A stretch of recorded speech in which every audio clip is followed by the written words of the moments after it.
Welcome to another episode of Fill in the Blank. I'm in here with Gabe, Evan, and Corey. So we're going to talk about Hylozoism. Do you guys know what Hylozoism is? What comes to your mind when I say Hylozoism? Superman. Okay. What comes to your mind when I say Hylozoism? I have no idea. Corey? No idea. Alright, well, Hylozoism is actually the philosophical point of view that matter is in some sense alive. The concept dates back at least as far as the Milesian school of pre-Socratic philosophers. The term was introduced to English by Ralph Cudworth in 1678. So, what comes to your mind now that I say it's a view that all matter is in some sense of alive? Do you believe in that? Do you believe that this Coke can or this can is alive? Do you believe that, we know animals to be alive, we know things to be alive, we know organisms to have a sense of life, we know plants to be alive, we know we're alive. What comes to your mind when I say that a pencil might be alive? Or in any type of matter, anything that you can think of, your glasses, your shirt, anything like that is in some sense alive. There's organisms on it that are alive that we can't see, so what makes the difference between... All matter is made of energy. So, is in energy that sense, in a sense alive? Yeah, in some way, Can you define alive? Yeah, that's the thing. I guess that really depends on how you think of alive. We know alive to be breathing and really cognizant. Yeah, I think think, at that this point is very dreamlike. So to me, alive and existence are very relative and irrelevant terms. We see the world as a physical, we realm. see things as we look at sentient this and we see a table, and this isn't a table. This is a collection of atoms, which is a collection of subatomic particles, which are energy. This table is one big energy wavelength, And as are we. We talk about it like an inanimate object. So That's what I was looking for. the way we look at it is it's not alive because it's a thing. It's not anything that's. But if you think about the particles that are put together into it and that are all moving in a constant motion that we can't see, that are creating this thing in front of us, this object that I can knock on and do something like that, it does think that matter in all sense is alive. Yeah, because when you look at it like that, all we are is energy, bonded together in a certain pattern. But yeah, that's all we are. On the we're starting to notice that at the basest subatomic level, time doesn't even affect the real energy of the world. We are just some weird, strange beings that perceive time, whatever the hell that is, in a linear pattern. We have no idea what any of this means yet. It's so hard. If it's really we, Yeah. then everything that you're seeing right now is really just your own imagination. We or could just yours or yeah. yours. we could just be computer programs, and every second, every micro moment is a snapshot of our consciousness, and we're not actually conscious beings as we perceive ourselves, but we're just getting snapshots of each individual process, and we're not actually sentient. I see. Well, let's talk about the distinction of this from similar theories. Although there is a distinction between possessing a mind, which is known as Hylozoism, and possessing life, which is known as Hylozoism, in practice this division is difficult to maintain, because the ancient Hylozoists that not only regard the spirits of the material universe and plant world as alive, but also as more or less conscious, whereas animism tends to view life as taking the form of discrete spirits, and panpsychism tends to refer to strictly philosophical views like that of Gottfried Wilhelm Leibniz. Hylozoism refers largely to views such as those of the earliest Greek philosophers, 6th and 5th centuries BC, who treated the magnet as alive because of its attractive powers, or as air as divine. So, we know a lot, that's a force of nature or a force of God, however you say. It seems more divine or more coming from a... Air is divine. Yeah, but it's coming from a more of a celestial place. You know what I mean? You think of that as a being of higher power. But then Something embodying a concept. But then that's how Instead you examine nature. Yeah. Now, when you examine something like a table, or you examine things like spirits, you tend to give that matter. You tend to give that a more of a human cognizant thing. You don't think of that as truly as like a natural force. You think of that as like a more of a product of humanity's involvement. Yeah, because when you die and you think of the afterlife and what you pass on, much like we talked about like in other episodes, like people that have plant perception, like being able that plants have emotions and these types of things. We know that they can think. We know that there's certain things but the idea that they all have emotions that can communicate, and someone has the type of perception skill to be able to read a plant's emotions, to be able to feel if a plant's being hurt or not. Like, it's the whole idea of like when you give matter and look at it as all sense of alive, does that change your perspective on how you choose to live in this life? Because but it's not just biological things being alive. It's like it's actual, any form of matter. Like anything. The like toilet paper I use like to wipe, subatomic. like like subatomic particles, like all the way down. Yeah, It's all the way down. It's hard to pick a side, because you could look at that and be like, oh shit, well, everything matters now, or oh shit, nothing matters now. Mm-hmm. Like, well, the idea that air is divine is perhaps because of its apparently spontaneous power of movement, or because of its essentiality for life in animals. Later, this primitive Hylozoism appeared in modern forms. Some scholars have since claimed that the term Hylozoism should properly be used only where body and soul are explicitly distinguished, the distinction then being rejected as invalid.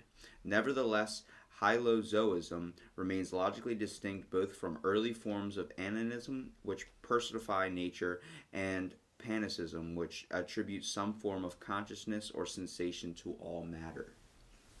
So, I'm going to repeat that. Animism, which personify nature, so giving nature human characteristics. And then from panpsychism, which attributes some form of consciousness or sensation to all matter. I can see people relating and giving human characteristics. I can think I'm more of animism than I would be for panpsychism, which attributes that all things have a form of consciousness or sensation.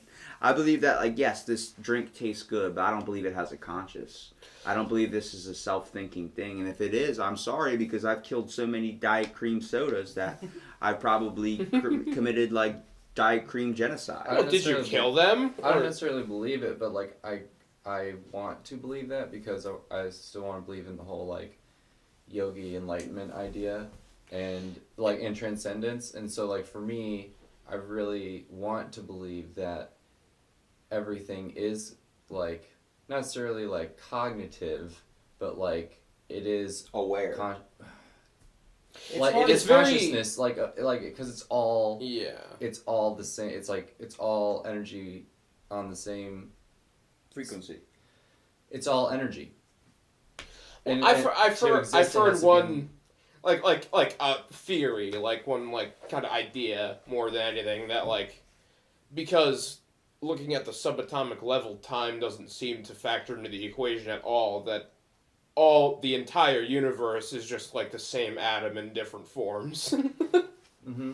It's the same like subatomic particle at different like spaces and time reacting differently. We're all just one like mote of energy on different wavelengths. Yeah. What do you think, Gabe? I really do not know. Although it's very Japanese.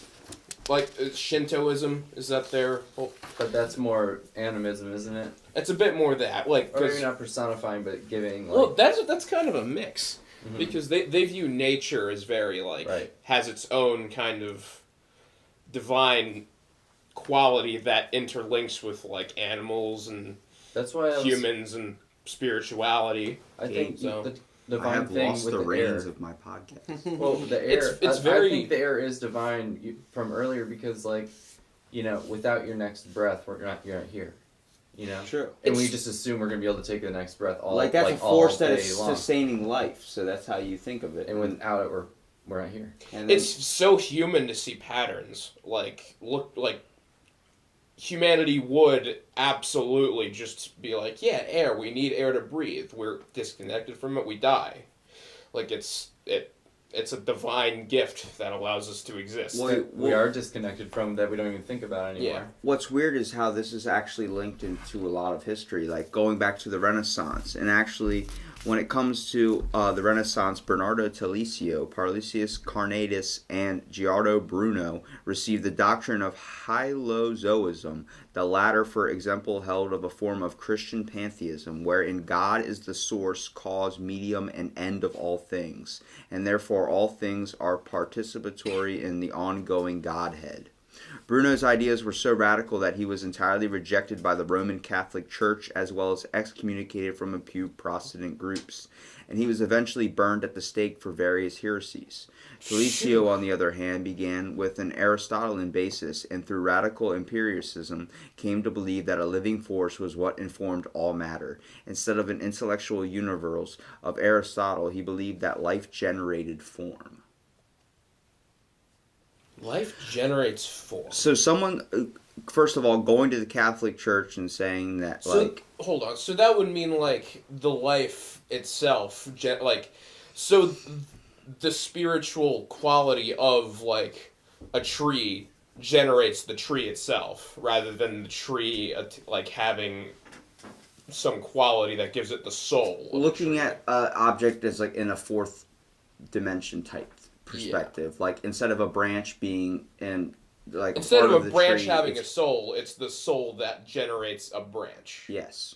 Also, you're saying something about like how I was mixing pantheism and everything's participatory of a godhead. That's what's interesting about that is probably thousands of years earlier in the East instead of the West, like India was already doing this with their tens of millions of gods, you know. So like this, like it's interesting that it was a very, striking idea. That whole like everything is connected to the single Godhead or whatever. That sounds so similar to what I was talking about. The everyone is just one. Like I said, everyone is one wavelength of energy at different periods. Like all energy. Yeah. Like I said, it's through history people have been thinking kind of the same way of what you've been thinking about life. I mean, life is the big question. Life's the big mystery. Like it's apparently like you asked, what's the meaning to life, and life has no meaning. We don't truly know what it is and if it has a meaning at all. Are we just here to do whatever we want, and and is that it? But I am the meaning of the meaningless. It's like I am the point of the pointlessness. Like everything is pointless and meaningless, but you are the point and you are the meaning. Like so, you know what I mean? Like the meaning of life is finding the meaning of life, that kind of thing. Like, well, in England, like the life is the meaning. Yeah, the life is the meaning because like it's not really even it's not like the life has a meaning. The life is the punchline. You are it. In England, some of the Cambridge Platonists approached Hylozoism as well. Both Henry More and Ralph Cudworth, the younger 1617 to 1688 version, through their reconciliation of Platonic idealism with Christian doctrines of deific generation, came to see the divine life force as the informing principle in the world. Thus, like Bruno, but not nearly to the extreme, they saw God's generative impulse as giving life to all things that exist. Accordingly, Cudworth, the most systematic metaphysician of the Cambridge Platonist tradition, fought Hylozoism. His work is primarily a critique of what he took to be the two principal forms of atheism and materialism and Hylozoism. So the idea that God may power all life, but what if life is all just, like any type of matter is just alive? It kind of eliminates the whole idea of God. Yeah, that does. Well, that's the Christian God at least. Right. I feel like God is more the sense of existence itself. Yeah. And which means yes, you are God on some level because you're participatory in the existence of it, which is this Godhead concept. Like we were saying, life is the punchline, not the joke. or the question, So, Cudworth singled out Hobbes not only as a defender of Hylozoic atheism, which attributes life to matter, but also as one going beyond it in defending the Hylopathian atheism, which attributes all to matter. So Cudworth attempted to show that Hobbes had retrieved the doctrines of Protagoras and therefore was subject to the criticisms which Plato had developed against Protagoras and the Theaetetus. On the side of Hylozoism, Strato of Lampuscus was the official target. However, Cudworth's Dutch friends have reported to him the views which Spinoza was circulating in manuscript. Cudworth remarks in his preface that he would have ignored Hylozoism had he not been aware that a new version of it would shortly be published. Spinoza's idealism also tends toward Hylozoism. In order to hold a balance even between matter and mind, Spinoza combined materialistic with pantheistic Hylozoism by demoting both to more mere attributes of one's infinite substance. Although specially rejecting identity in organic matter, he, like Cambridge Platonists, sees a life force within as well as beyond all matter. So a life force being farther than matter. So it's really anything that we can see, or things we can't even see. See, that just sounded like he It sounded to me like a lot of gibberish, and I'm trying to decipher it as much as I can. I'm sure the way I heard that, it sounds like he heard the yeah, everything is matter, and then he's like, yeah, I'm just gonna skip out on that part because I'm a Christian and I don't want to be burned at the stake.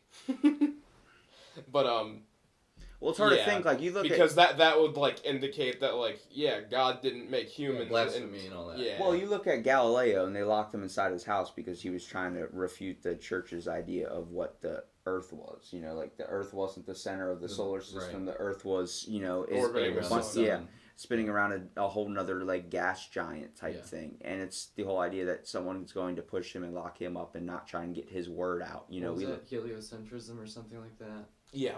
And it's ridiculous to think that. Well, no, it was geocentrism. Okay. Is what they thought, and heliocentrism was what Galileo was promoting. Like the Earth goes around the sun. I mean, it just comes. It really what comes. It's really flat. So what really comes to your mind when, you're looking at objects with all life? I mean, that kind of treats how you're gonna walk around everyday life. Like if you step on, as soon as you take a step, you're already affecting another form of matter. You're already intervening in some other form of matter or other sense something that's alive. This is why this is so interesting. That's why they were talking about it then. It's why we're still talking about it now. Because we'll never figure it out. It's because we're now delving into particle physics and subatomic realm stuff, and the more you research that, the more confusing it gets, because the answers we're getting don't seem to line up with the way we perceive the universe. That's where we're heading as a species. That's the spine-chilling shit. Mm-hmm. All this... Martin Buber takes an approach that is actually quasi-hylozoic by maintaining that essence of things is identifiable and separate, although not pre-existing. He can see a soul within each thing. This is known as alternate hylozoism, what we're talking about now. So the idea that it's just there's an essence in all things. It's identifiable, but it's separate, but not pre-existing. What comes to your mind when I say that? Because I'm trying to decipher that as I'm reading it. What are your thoughts? What? Wait. Gabe doesn't even know what the hell we're talking about. Say He's still thinking about what Evan was arguing about Superman. No. Say that very last part you said about. He can see a soul within each thing. So the idea your glasses have a soul. You can see a soul in me, right? They were partial, but not. No. Basically, by maintaining that the essence of things is identifiable and separate, although not pre-existing. So not pre-existing. So everything in itself has a soul because it was extracted from something that originally had one. Damn, Gabe had a better interpretation of it than I did. Well, something that's separate but not pre-existing. So an essence is generated once the form is attained. Right? So so the soul of this plank of wood doesn't exist before the plank of wood exists. Mm-hmm. Same as a human being. The soul of a human being doesn't exist until the human being exists. Well, that sounds like what that's I was thinking of it more as this table, the table that we're using right now, in itself doesn't have a pre-existing soul. but it has like a partial soul because this was once, like a tree. So when we have replicators for, life and stuff, then we're actually just creating souls every time we create something. It's just, they're interconnected. Replicators when, Yeah. post-scarcity when.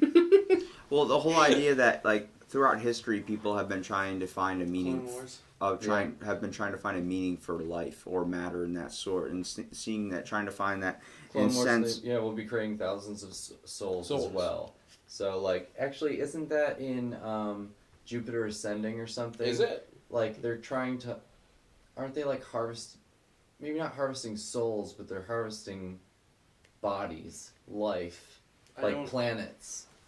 It's like aliens on a higher scale just own planets like farms or something like that. Sci-fi movies and shows, even if they end up being shit. That was a Wachowski's movie or something. Was it? Yeah. Jupiter's, that was with Mila Kunis, right? Yeah, and all those. Oh, I never saw that. All those movies, they even if they're not well made or whatever, they're critically panned. They usually have some sort of nugget of intrigue. Yeah. So we perceive God as a single organism that creates life.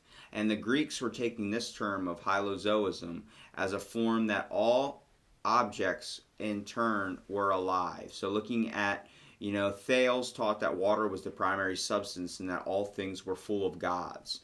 Anaximenes of Miletus saw air as the universal animating principle, and Heracles taught that it as fire. The Stoics believed that a world soul informed all things in the world.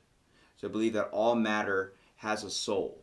Fire. You're giving person-like characteristics or human-like characteristics, so you're personifying objects, any form of matter, and you're giving it a sense of life. Instead of looking at the world as being created by one existential being, you're seeing as it all formed and was created here by life having meaning. That sounds and all like objects having a meaning. That sounds like the alchemists. Oh. No, sorry, go ahead. That sounds like the just pre-scientific age alchemists who were trying to apply elements to the physical world. You're literally giving spiritual characteristics to objects. Well, okay, so that's sort of where I was going with the yogis thing, because I feel like they are disconnecting from a bodily physical world and they're trying to go mental, spiritual, and I feel like having that sort of control, there's something in me that wants to believe in the whole miracle energy control idea of being that can's there right now, but because I'm able to go on a different level of what this reality even is that you can't understand because you're thinking in these physical terms, they're just changing shit up. That and I can walk on water. Yeah. I can do this. I can, you know what I mean? That sort of stuff. I kind of there's something in me that wants to believe that, and how is that possible? You know what I mean? Yeah, that spiritualism, it really lends itself to that alchemical way of thinking, like a certain mineral or metal is of a purer substance than another. There'd be salt would be a purifying substance, that kind of whole. Every element and thing has its own personified essence, purpose, and that sounds like applying the element of fire to some sort of chemical substance. Yeah. Well, philosopher and ecologist David Abram articulates and elaborates a form of Hylozoism grounded in the phenomena of sensory experience. In his books Becoming Animal and The Spell of the Sensuous, Abraham suggests that matter is never entirely passive in our direct experience, holding rather that material things actively solicit our attention or call on our focus, coaxing the perceiving body into an ongoing participation with those things. In the absence of intervening technologies, sensory experience is inherently animalistic, disclosing a material field that is animate and self-organizing from the get-go. Drawing upon contemporary cognitive and natural science, as well as the perspectual worldviews of diverse indigenous oral cultures, Abram possesses a richly pluralist and story-based cosmology in which matter is alive through and through. Such an ontology is in a close accord, he suggests, with our spontaneous perceptual experience. It calls us back to our senses and to the primacy of the sensuous terrain, enjoying a more respectful and ethical relation to the more than human community of animals, plants, soils, mountains, waters, and weather patterns that materially sustain us. So giving a more of a holy type essence to these forces of nature that we are basically dependent on to survive. So that's more like everything does have a soul and is alive. What were you gonna say? I was just say it makes me think of the Avatar, with Yeah. the Omaticaya clan. yeah, Oh yeah. How everything that they did was all religious and stuff, and their whole planet was connected together through their great tree, and everything in the world was connected through what was their tree called? Awa? I don't know. That was I like need a to goddess. rewatch that Yeah. movie. The movie I haven't was seen really it. good. So I watched that one a bunch. I liked it. well, it was like the world Hylozoism was coined in the 17th century, like we talked about with Ralph Cudworth, who was a Cambridge Platonist, who spoke with Henry Moore, also a Cambridge Platonist, spoke of plastic nature, an unconscious and incorporeal substance that controls and organizes matter, somewhat like a plant's soul in vegetation, and thus provides natural events as a divine instrument of change. So looking at Hylozoism where it is now, is that we're looking at objects. It's the philosophy that all matter has life. So you're looking at it in that terms. Now, we are known to do that, like I said, with nature. We are known to give nature an essence of like a celestial or some type of godly force to it. We're known to talk of it in that matter. Like Mother Nature, you're giving a perspective on elements that technically in our legit dictionary type sense not alive. It's not real. It's well, I mean it's real, but it's a force. It doesn't have a thinking, thoughts, and emotions. But if you look at how water moves, some people tend to give person-like characteristics to objects of force like that. You look at fire, you automatically think of some emotions like angry, and you see the flames move and like flicker in a type of way. You start to think the fire might have thoughts of rage or passion. It's whatever you want to link it to. We're known to give these characteristics to these certain things. So it's hard to think that all matter isn't alive. Yeah, the god Exactly. of water, the god of fire, the god of this. like Yeah, you said, like humans just inherently apply patterns to everything. Like we're experts at tricking ourselves into seeing like faces in clouds and the man in the moon, and like we're experts at fooling ourselves. The hard part about this is the snake in the rope and all that sort of stuff. Well, the hard part about this is it's philosophy, and there's not a lot of factual evidence on it. There's just a lot of history of it, and that's what we know as the facts. But we don't truly know what the end answer all is, and will we ever discover that end answer? Actually, Philosophy is so fun and amazing I feel because like- it's just a way of like the way you see the world.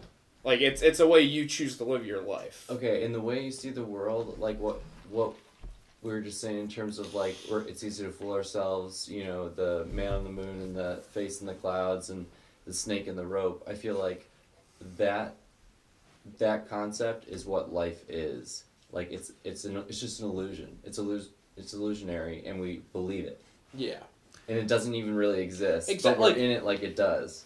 See, me thinking like that, like yeah, like imagining like personifications and like inanimate objects, like yeah, that's probably just humans fooling themselves, right? But like am I even a human really? Am I just like a collection of atoms that is fooling itself into thinking it's sentient and alive? Yeah, like different than. Yeah, I totally agree. Well, anybody that wants to look up Hylozoism and then try and decipher that brick to the head, take the time to do that. So it's definitely a rabbit hole to go deep down to think that a lot like how we're still kind of thinking about life and how we're all still on track and we're thinking we're the next thing, like we're thinking about the next thing, the next thing, and the next thing, and we're always constantly ahead of where we were in the past. We look back to a lot of our past mistakes and things and people that were like very influential in the past. We're thinking just like them. We're literally thinking the same things that they were thinking, and it's the idea that there is something bigger than us, something that's what we create in life. So if anybody got anything from this, I think what we all got is the world's matrix. It's not real, and if you start giving life to everything, I just think we should just all Unplug ourselves. drink the magic Kool-Aid. We do have one benefit to them, though. We're thinking the same thoughts, but we're allowed to say God's not real, and they're not. What if the reason we They don't- get burned at the stake. And they did. No, I would have taken it a different way, but I was just gonna say something along the lines of like, what if we don't really see many aliens because they've like reached a certain technological state where they've gotten on that level of what we're just talking about, going all the way back to the spiritual idea, which is all interconnected on energy, and they've just transcended the fuck out of this universe.